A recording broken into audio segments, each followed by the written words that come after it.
샬롬. 어제는 눈이 많이 와서 출근길에 많은 어려움이 예상됩니다. 오고 가는 발걸음, 또한 차 운전 조심하시면서 오늘 하루도 주님께서 주시는 귀한 하루를 감사함으로 승리하시기를 주님의 이름으로 축복드립니다. 오늘 말씀은 레위기 2장 말씀 되겠습니다. 제 2장. 누구든지 소재의 예물을 여호와께 드리려거든 고운 가루로 예물을 삼아 그 위에 기름을 붓고 또 그 위에 유향을 놓아 아론의 자손 제사장들에게로 가져갈 것이요, 제사장은 그 고운 가루 한 움큼과 기름과 그 모든 유향을 가져다가 기념물로 제단 위에서 불사를 지니 이는 화제라. 여호와께 향기로운 냄새니라. 그 소재물에 남은 것은 아론과 그의 자손에게 돌릴지니 이는 여호와의 화제물 중에 지극히 거룩한 것이니라. 내가 화덕에 구운 것으로 소재의 예물을 드리려거든 고운 가루에 기름을 섞어 만든 무교병이나 기름을 바른 무교전병을 드릴 것이요, 철판에 붙인 것으로 소재의 예물을 드리려거든 고운 가루에 누룩을 넣지 말고 기름을 섞어 조각으로 나누고 그 위에 기름을 부을지니 이는 소재니라. 내가 냄비 것으로 소재를 드리려거든 고운 가루와 기름을 섞어 만들지니라. 너는 이것들로 만든 소재물을 여호와께로 가져다가 제사장에게 줄 것이요, 제사장은 그것을 제단으로 가져가서 그 소재물 중에서 기념할 것을 가져다가 제단 위에서 불사를 지니 이는 화제라. 여호와께 향기로운 냄새니라. 소재물에 남은 것은 아론과 그의 아들들에게 돌릴지니 이는 여호와의 화제물 중에 지극히 거룩한 것이니라. 너희가 여호와께 드리는 모든 소재물에는 누룩을 넣지 말지니 너희가 누룩이나 꿀을 여호와께 화제로 드려 사르지 못할지니라. 처음 익은 것으로는 그것을 여호와께 드릴지나 향기로운 냄새를 위하여는 제단에 올리지 말지며 내 모든 소재물에 소금을 치라. 내 하나님의 언약의 소금을 내 소재에 빼지 못할지니 내 모든 예물에 소금을 드릴지니라.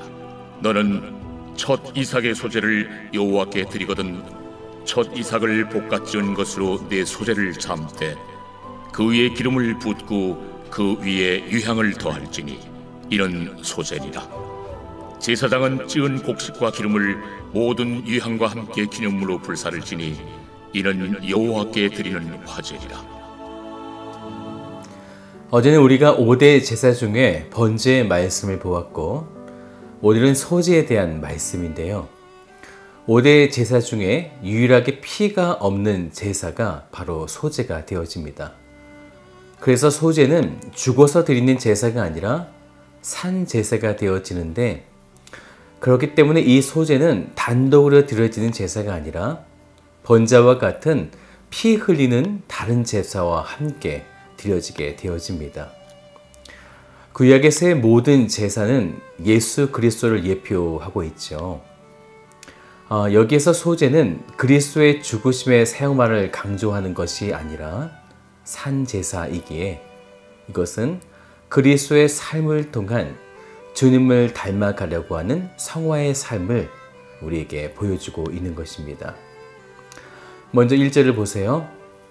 누구든지 소제의 예물을 여호와께 드리려거든 고운 가루로 예물을 삼아 그 위에 기름을 붓고 또 그 위에 유향을 놓아. 소제의 제물은 곡물이 되어지는데요. 번제를 드릴 때는 소와 양과 염소가 흠 없는 것이 되어야 한다면 소제에서는 곡물이 고운 가루여야 한다는 것입니다. 이것은 그리스도의 순결한 인생을 말하고 있죠. 그래서 1절의 말씀을 계속 보면 고운 가루로 예물을 드리는데 그 위에 기름을 붓는다 라고 이렇게 말씀하고 있습니다. 소재에 대한 말씀을 주실 때 이 기름이라고 하는 단어가 9번이나 나오고 있는데요. 이것은 그 위에 기름을 붓고 곧 주의 성령이 내게 임한다 라는 것을 상징하고 있습니다. 그리고 또 그 위에 유향을 놓으라고 이렇게 말씀하고 있죠. 그러니까 소재에서의 기본은 고운 가루, 기름, 유향, 이것이 소재가 되어지는 것입니다. 이것은 예수 그리스도의 삶을 통한 신앙 인격을 상징적으로 나타내고 있습니다. 그러한 그리스도의 성화된 삶은 2절의 말씀을 보면 제단 위에서 불사를 지니 이는 화제라 여호와께 향기로운 냄새니라 라고 이렇게 말씀하고 있습니다.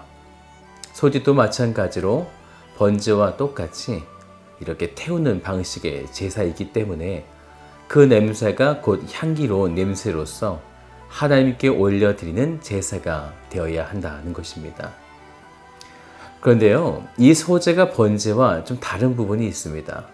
그것은 레위기서 1장 9절에 보게 되면 번제는 그 전부를 제단 위에서 불살라 번제를 드릴지니 제물의 모든 것을 다 태우지만 소재는 오늘 본문 3절을 보게 되니까요. 그 소재물에 남은 것은 아론과 그의 자손에게 돌릴지니 또 10절에도 소재물에 남은 것은 아론과 그의 아들들에게 소재에서 중요한 포인트는 나눔이 있다는 것입니다. 바로 거룩한 성도의 삶은 그리스도 안의 형제들과 함께 나누게 되어지는 것이죠. 이것이 바로 그리스도가 행하셨던 삶 속에서의 사역이었다는 것입니다. 소재를 드리는 방법은 고운 가루를 그냥 불사르는 것과 4절에 보면 구워서 드리는 방법, 5절에 철판에 붙여서 드리는 방법, 7절에 냄비에 삶아서 드리는 방법이 있는데 공통점이 있는데 그것은 모두 불을 사용한다는 것입니다.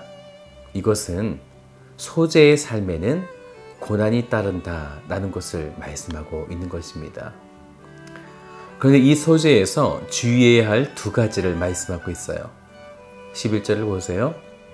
너희가 여호와께 드리는 이 모든 소재물에는 누룩을 넣지 말지니 너희가 누룩이나 꿀을 여호와께 화제로 드려 사르지 못할지니라. 먼저는 누룩을 넣지 말 것을 말씀하셨죠. 왜냐하면 누룩은 죄의 상징을 가지고 있기 때문입니다. 그래서 유월절을 지키기 위해서는 대청소를 하면서 집안에서 누룩을 제거하고 무교병을 먹으라 라고 이렇게 하신 것이죠. 그리고 말씀을 계속 보면 또 한 가지가 금기사항인데 11절을 계속 보면 꿀을 넣지 말라라는 것입니다. 물론 꿀을 예물로는 드릴 수 있겠지만 단에는 올리지 말라라고 말씀하셨습니다. 그러면서 하나님은 13절을 보면 소금을 치라라고 말씀하시는데 소금은 누룩과 정반대의 특성을 나타내게 되죠. 변하지 않다. 바로 소금의 언약과 같은 그런 특성을 보여주고 있습니다. 이러한 하나님의 규칙에 따라 드릴 때 이 화제의 소재는 하나님은 향기로운 냄새로서 받으신다라는 것입니다. 계속해서 14절을 보면 너는 첫 이삭의 소재를 여호와께 드리거든. 구속사의 맥락에서 보면요, 이 첫 이삭은 고린도전서 15장 20절의 말씀을 보게 되니까요. 이제 그리스도께서 죽은 자 가운데서 다시 살아 잠자는 자들의 첫 열매가 되셨도다. 바로 그리스도를 상징하게 되어지는데 그 첫 이삭이 오늘 본문 14절을 다시 보면요, 볶아 찍는 것, 이것은 그리스도의 고난을 상징하는데 그 그리스도의 고난에 기름을 붓고 유향을 더하게 되어집니다. 그래서 이 소재는 그리스도의 온전한 삶이 되어지는 것이죠. 이스라엘 백성들은 이 소재를 드림으로써 그리스도를 닮아가려는 그러한 삶을 살아가게 되어지는 것입니다. 오늘 여러분이 그리스도를 닮아가는 소재 제사를 영적으로 드리시기를 주님의 이름으로 축복드립니다. 다 같이 기도하겠습니다. 참 좋으신 아버지 하나님 감사드립니다. 오늘 우리에게 소재의 말씀을 주시고 그 소재의 그 제사를 통해 그리스도의 삶의 모습이 어떤 것인지, 바로 고운 가루, 그리스도의 그 인격이 바로 그 제사 가운데 있는 줄로 믿습니다. 오늘 우리가 그리스도의 성품을 담고 그리스도의 그 뜻을 따라 하나님께서 향기로운 냄새로 맡으시는 우리의 거룩한 삶이 되어지도록 주님께서 우리의 삶을 이끌어 주옵소서. 그렇게 가실 주님을 찬양하며 참 좋으신 예수 그리스도의 이름으로 기도드립니다. 아멘.